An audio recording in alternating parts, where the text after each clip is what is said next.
Now take our questions. Please say who you are.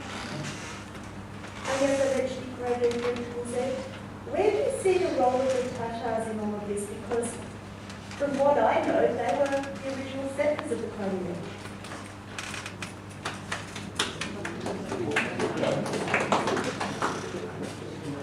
Where do I see the Tatars in all this? The Tatars, you're absolutely right. They're not the original settlers. There were, I don't know if you've heard of the Khazars and the Greeks are the first known settlers of the Crimea.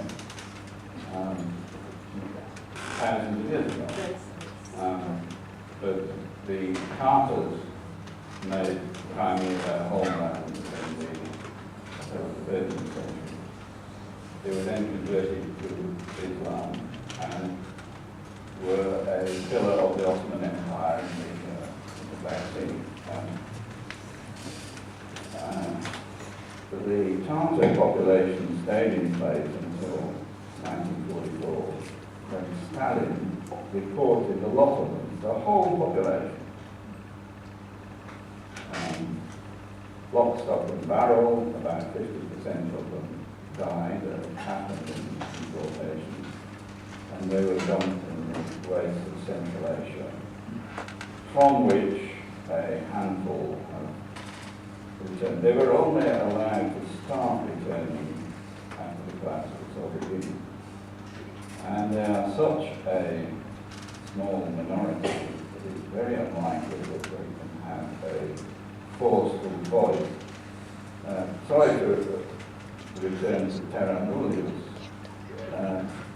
The problem of Aborigines is somewhat the same. It's not a question of right, it's a question of the strength of their voice, the influence that they wield, and the opposition that they face. And the Crimean Tartars have a lot to fear. As you know, the Tartars boycotted this furious referendum that was held. And as far as we know, they were reasonably happy within the previous setup, which were Crimea as an autonomous region within Ukraine. But whether they will be able to assert their rights in some way, I'm not so certain. I hope they could. Sir, yes. Orisia Stefan from Ukrainian Education Council of Australia. Professor, I have a few observations to make, if I may. Questions, please. Not observations, even though I believe they are pertinent to the way you expressed some historical I hear if we allow another cancer lecture, we'll do a third cancer lecture. Can you put them into ways of questions? Right. Well, have you come across another explanation for the meaning of Ukraina? Apart from borderland, for the people living on the lands of Ukraine, it was no borderland, it was actually Kraina, meaning country, the country they belonged to. The Belarusian sweeping down and incorporating Western Ukrainian lands, or perhaps if we were to look at Danilo, the king of Halish-Volyn, who was the king of the western part of Kievan Rus, which survived the Mongol invasion of Kiev. He founded Lviv and Peremysh, which now is Przemyśl in Poland, very early in the 13th century. So as a result, was it the Belarusians coming down, or was it a continuation of the Kievan Rus lands? I'll answer that if I may. I didn't say it was the Belarusians coming away with that sort of ethnic invasion. It was a highly organized state around much of Lithuania, of which the majority of the population was, if you like, old Belarusian. The elite to begin with were pagan Ukrainians, and they overran, they drove the Tatars from Ukraine. I think that's clear. What the about Western regime here, or Czerwona Russia, as I would know it, and so on. This was ruled by Ukrainian princes. Later, it was conquered by the Poles in the 14th century. But the point I was making, that none of these places had anything to do with Russia at all. You've got a complicated history, but the history of, if you like, main part of Ukraine, or Belarusia, or Western Ukraine, has nothing to do with Russia. It's a separate history. That's my point. So thank you for raising that. I think where's the microphone? Oh, over here, yeah.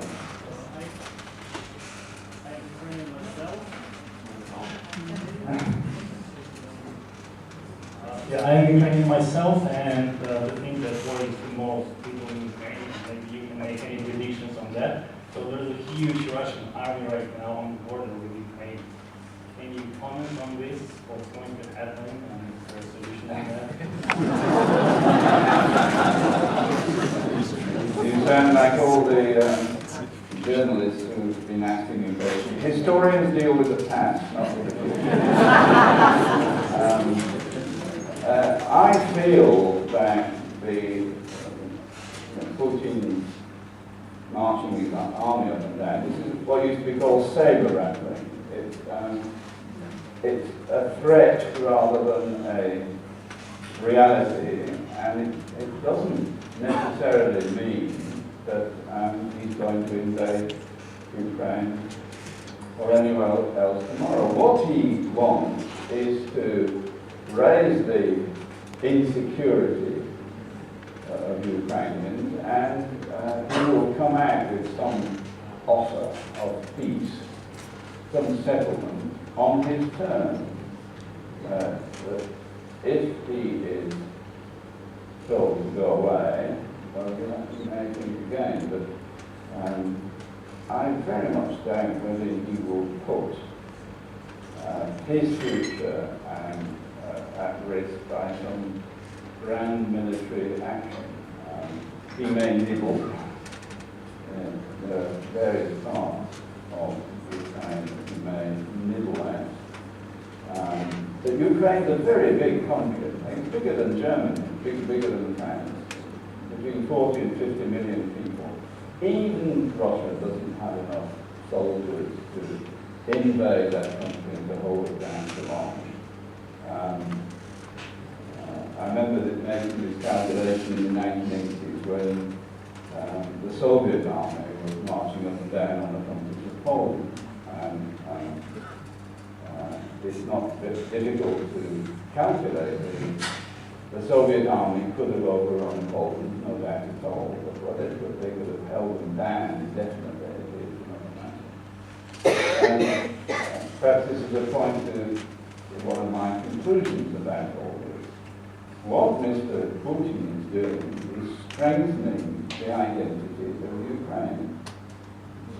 By threatening people, what you do is to bring them together. And in other words, he's having the opposite effect that he would like. And I think in the long term, he's very tempted to stay.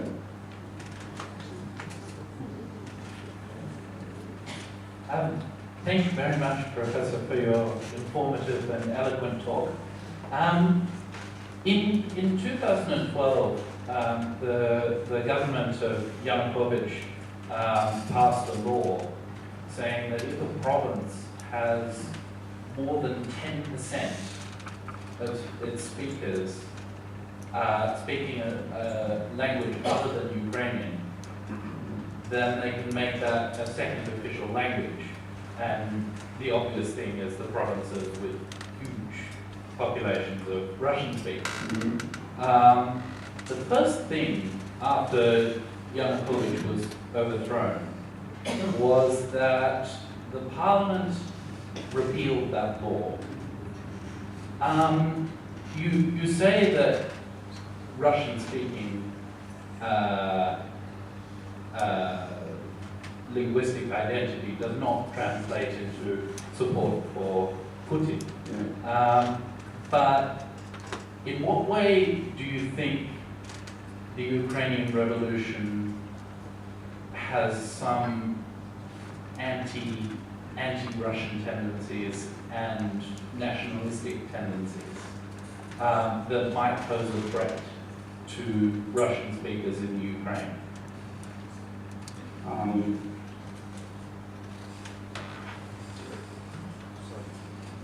I think it's one of the facts of life that most revolutions have an ending.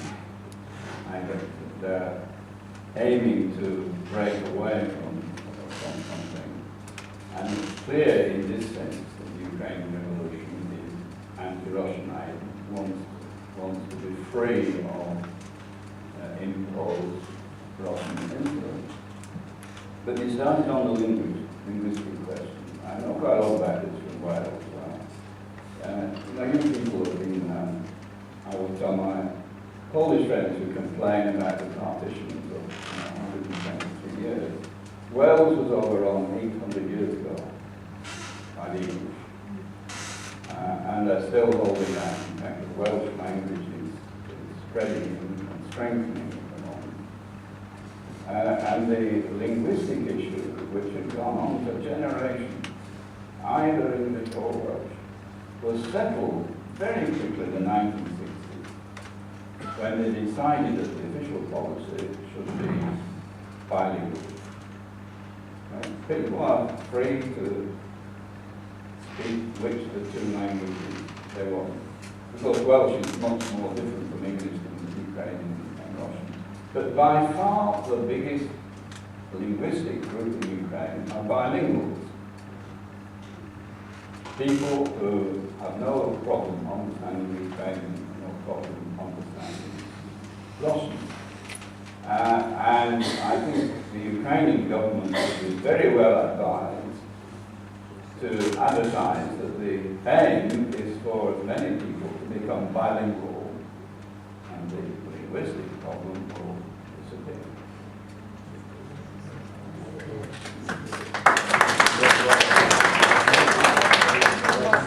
Since we are on the subject of Crimea, the Ottoman Empire in 1666 did a census there, and it is very interesting to know that the result was that some 200,000+ were Tartars, 20,000 were comprised of Armenians, Jews, Greeks, and Khazars and so on, and also 912,000 Ukrainians.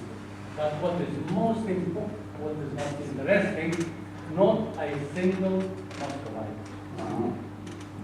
Thank you very much. I'm sure, if I understood right, the census of 1666 didn't talk about Ukraine. No. They, Ottoman Empire. yes, but they wouldn't use the word Ukrainian, they'd be calling them Russian or Ukrainian. And the term Ukrainian wasn't used in the 17th century. It began in the 18th century. I know exactly what you're saying. Yeah. You want us to look at the map. The river Dnieper flows down to the Black Sea, and Crimea is next to the mountains. And the Volga is rather a long way away. Any more for any more? Well, when you were explaining the reasons for the separation between the Ukrainian and the Russian identities, you mentioned the fact that Ukraine was part of the Grand Duchy of Lithuania and then later it's the Polish-Lithuanian Commonwealth. I wonder where, since Belarus and Ukraine were both part of the Polish-Lithuanian Commonwealth at this time, where do you think the separation between those identities came from?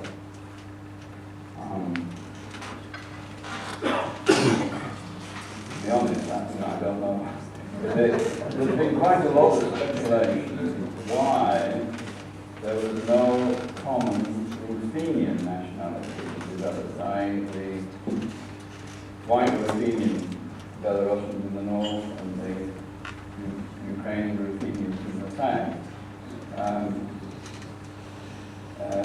Again, the answer is history. In 1572, the King of Poland, Grand Duke of Lithuania, by decree, added the whole of Ukraine to the Kingdom of Poland.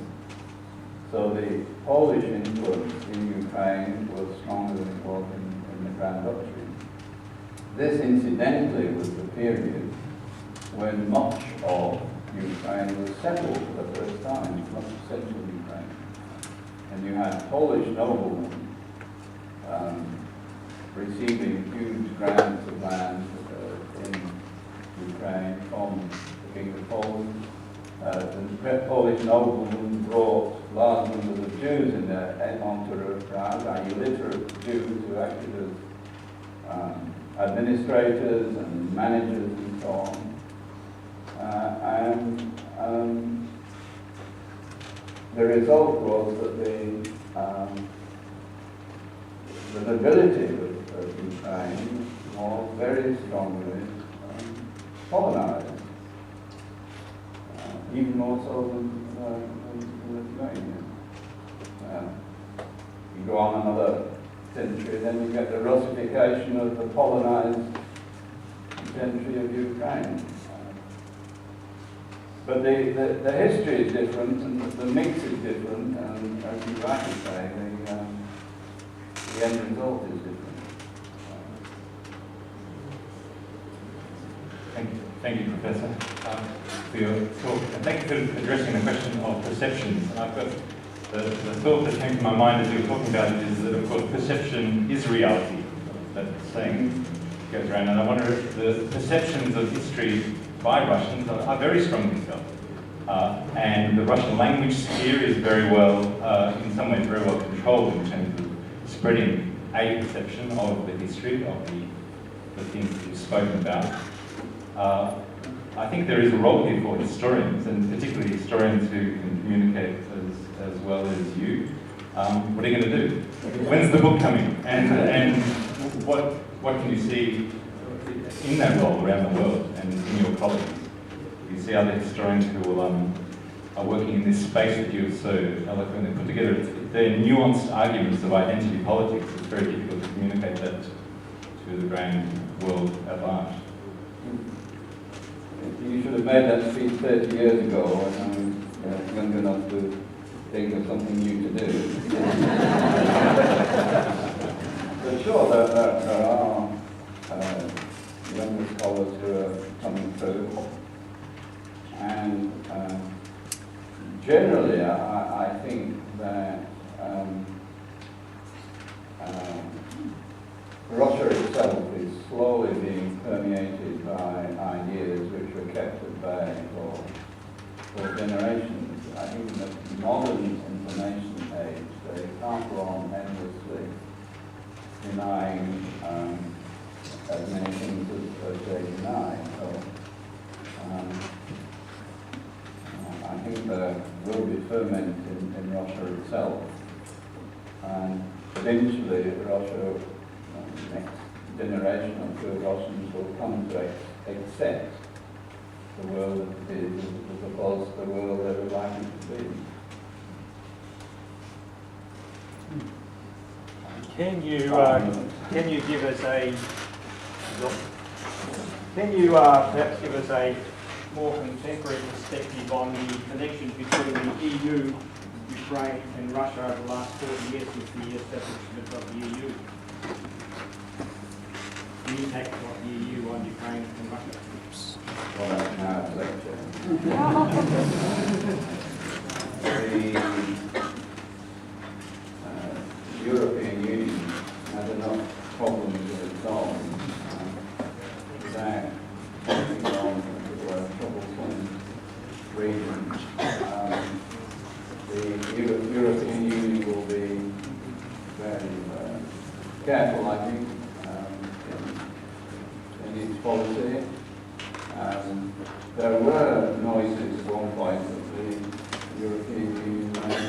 Russia, absolute contrast, no chance that Russia will ever be a member of either NATO or the European Union. It's quite clear that under Putin now they're moving further away from European integration, and they were never very close.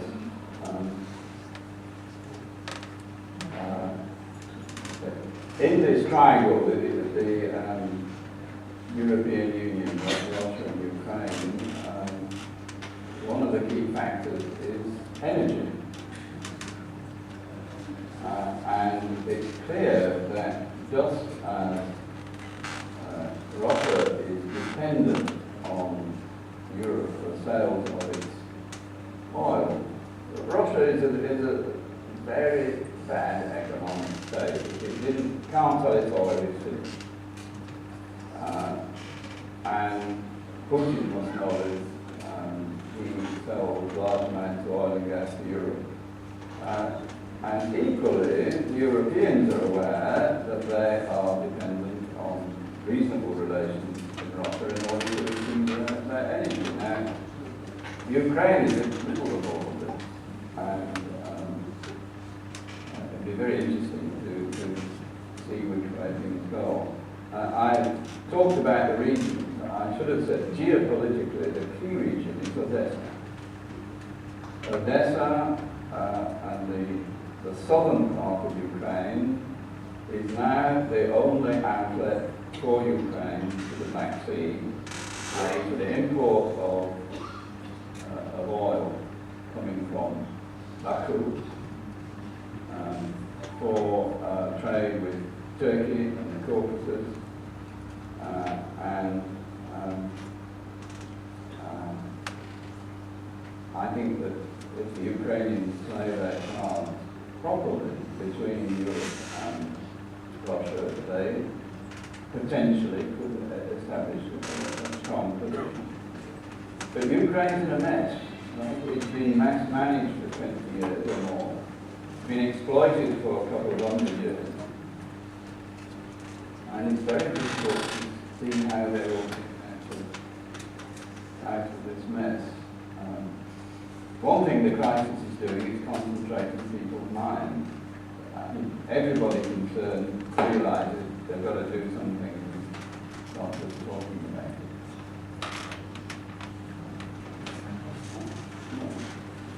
Professor Davies, thank you for the interesting and articulate lecture.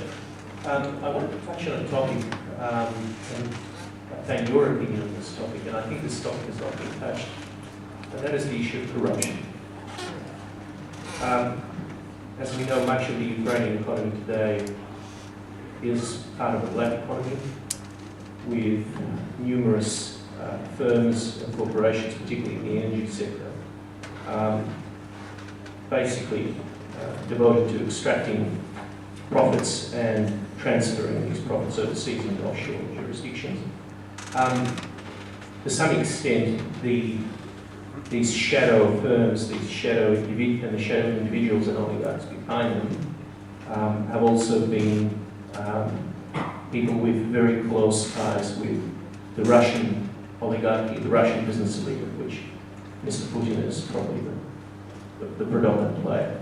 I wonder how you see the institutional framework of corruption that existed between Russia and Ukraine, particularly in the transit of energy supplies to Europe. How do you see that as influencing Putin in his decision to act on a change of government in Kiev? I'm not certain I can just a great deal of thought, although it's clearly an amazing point.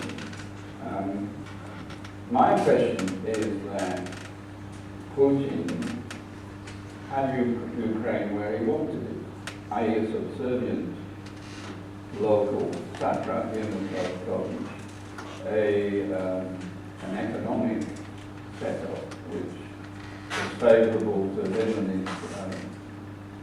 his mob in Moscow. And he's putting it all at risk. he stands still. If this goes wrong from his point of view, and it may well do, he's going to lose out. I think possibly the Americans have got the right idea by pointing their fingers at the economic oligarchs who are, at the moment, the only people who can actually tell Mr. Putin what is wanted of him. Nobody else is going to twist his arm. But it's also a major problem for the major problem for the Ukrainian government, that one way or the other, by hook or by crook, with help or without it, they've got to stand up to these people. And if they don't, Ukraine won't make any progress. As I say, I think that the scene is mildly optimistic. Too much blood is being shed in Kiev for people willingly to go back to the way it was.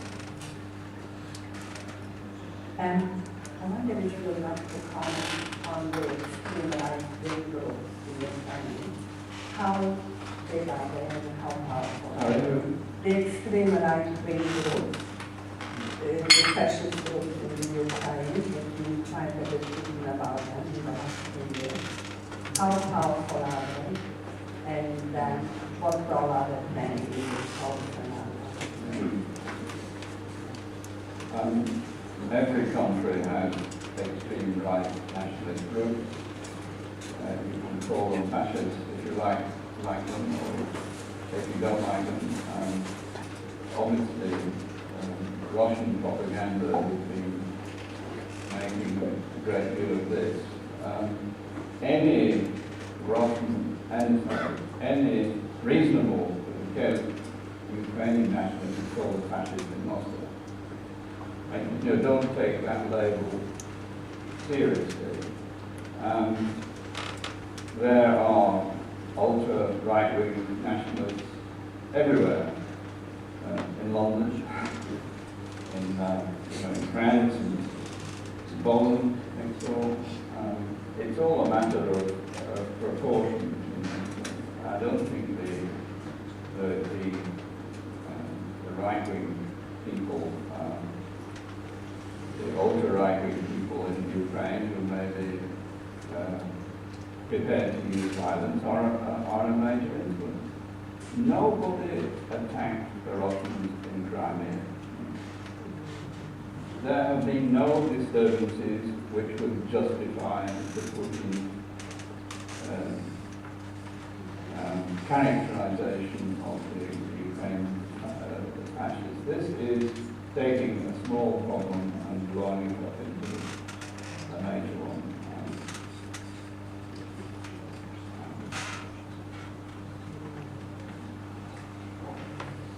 Your succinct summary of do you see the possibility of a federation, listening to you, of the UK and Germany as a possible solution to the ethnic and political internal pressures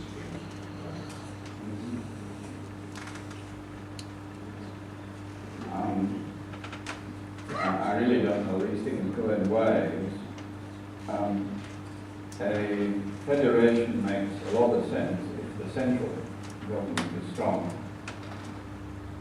If the centre is weak and you give regional powers, then they're likely to drift away. This is what, of course, was happening in Russia in the 1990s and why Putin came in and turned the screws back. So the Ukrainian government is going to have to play a very delicate game with insisting on its own authority in certain spheres and granting federal powers in others. But I can't see a balanced federal Ukraine appearing quickly as a model of Germany. Decades to build something like that. It possibly makes sense as an objective.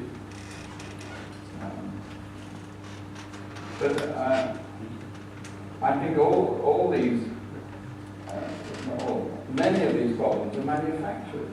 You know,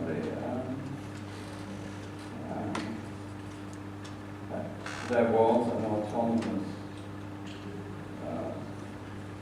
region, like Federated Region of Crimea. You know, what was wrong with that? It obviously what Mr. Putin wanted. I really don't know, but every government has to balance the powers of the region with the power of the country. Probably in the next slide, the most important thing is to strengthen the centre and then gradually to build up autonomous regions.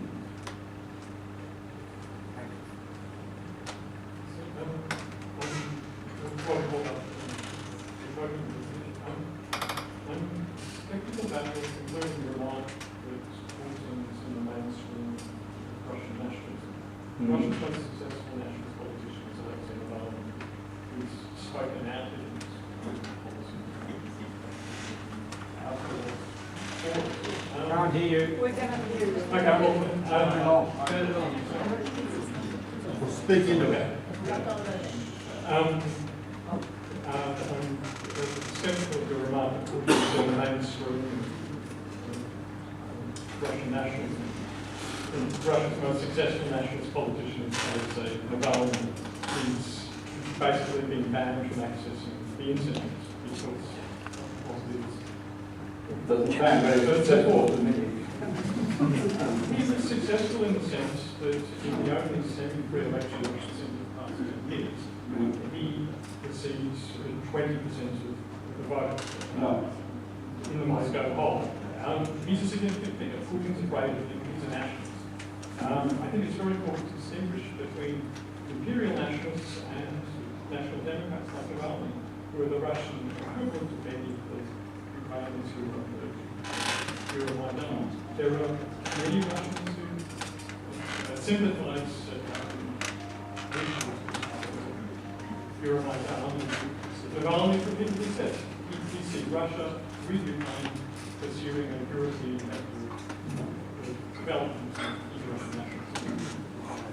Well, my answer would be, if Russia were a different place, if it wasn't ruled by Putin, these other people would be more significant. But it isn't a different place.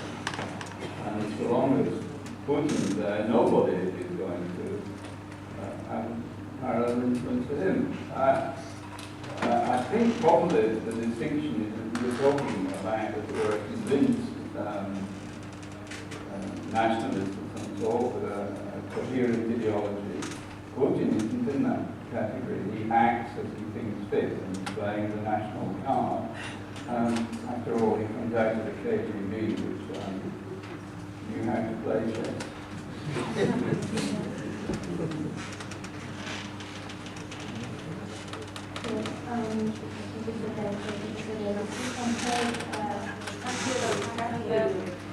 It's on.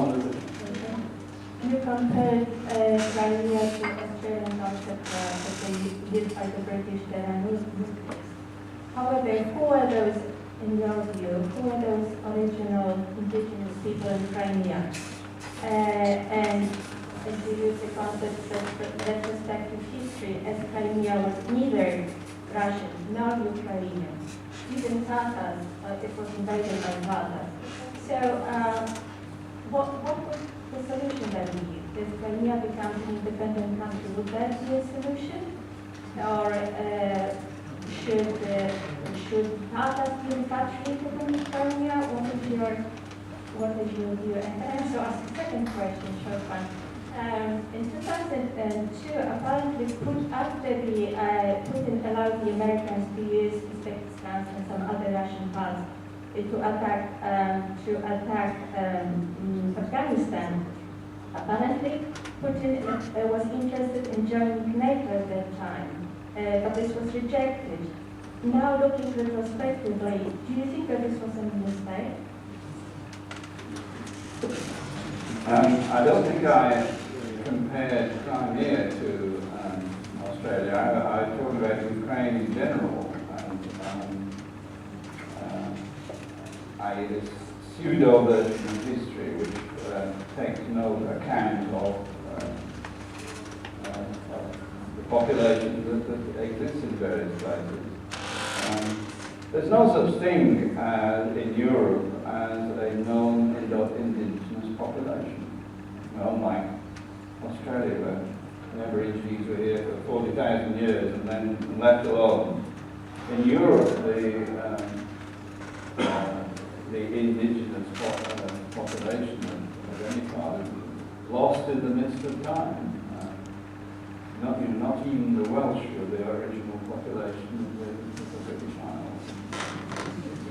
Who built Stonehenge? We've no idea. No idea what language they spoke, what culture they. But somebody built it, right? So we know that there was somebody there. But that was before recorded history, before the Celts came, before the ancient British, the Welsh, or the Irish came to the Isles. We just don't know. And we've got to live with that. I've got a question. What, in your opinion, is the result of Ukrainian current situation on Poland? In what position does it put Poland? What Poland can do about Ukraine? Are they doing it right? There's a lot of sympathy for Ukraine in Poland. Quite a lot of Poles think, well, we've been in this situation not too long ago, and hence we sympathize with our neighbours who are under great pressure. But generally speaking, I think the Ukrainian crisis is strengthening Poland's position in the European Union. And Poland has some pretty forceful, intelligent politicians who are going to float to the top very soon now. And the Polish government has been deeply interested in Ukraine. Alexander Kwasniewski, for example, in the late 1990s, and he's been telling Brussels that this is a problem that won't go away, and nobody listens to him very much. Quite reasonable. So I think Polish voice is going to be strengthened. One has to say, well, Polish-Ukrainian questions are pretty complicated. I won't get into this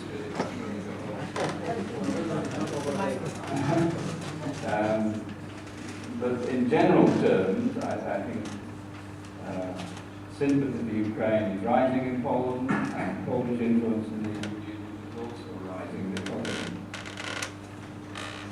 Professor, how much do you think that a person like Putin is really a nationalist, rather than just being a person who is looking after his own self-interest and having to trophy his oligarchs and his friends? Thank you. I think I had a similar question. I doubt whether Mr. Putin is deeply convinced in your ideology. He's playing the nationalist card at the moment. He may play something else as it suits him later on. I don't think there's much more to be said to that. Is Putin a Christian? He poses as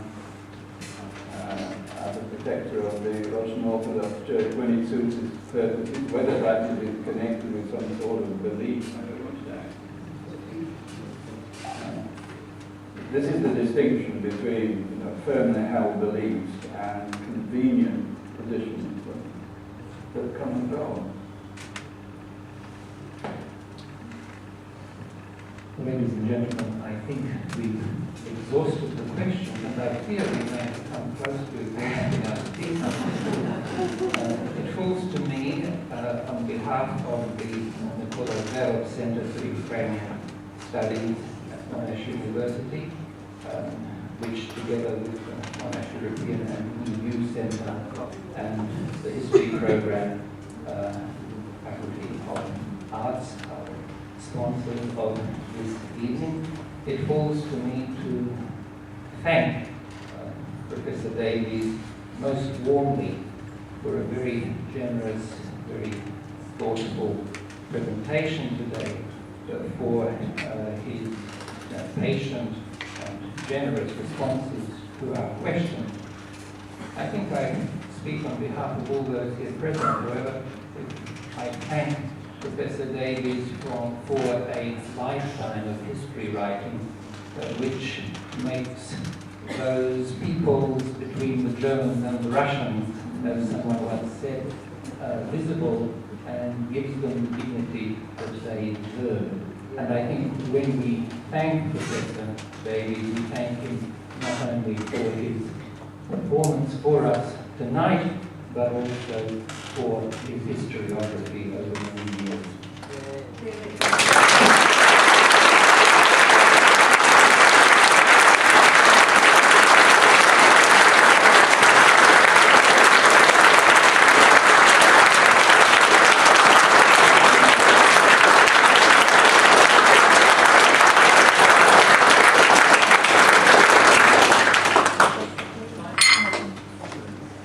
A final word of thanks to our audience. First of all, this is, I think, possibly one of the largest audiences that have attended a European Studies event. And secondly, thank you for your enlightened questions.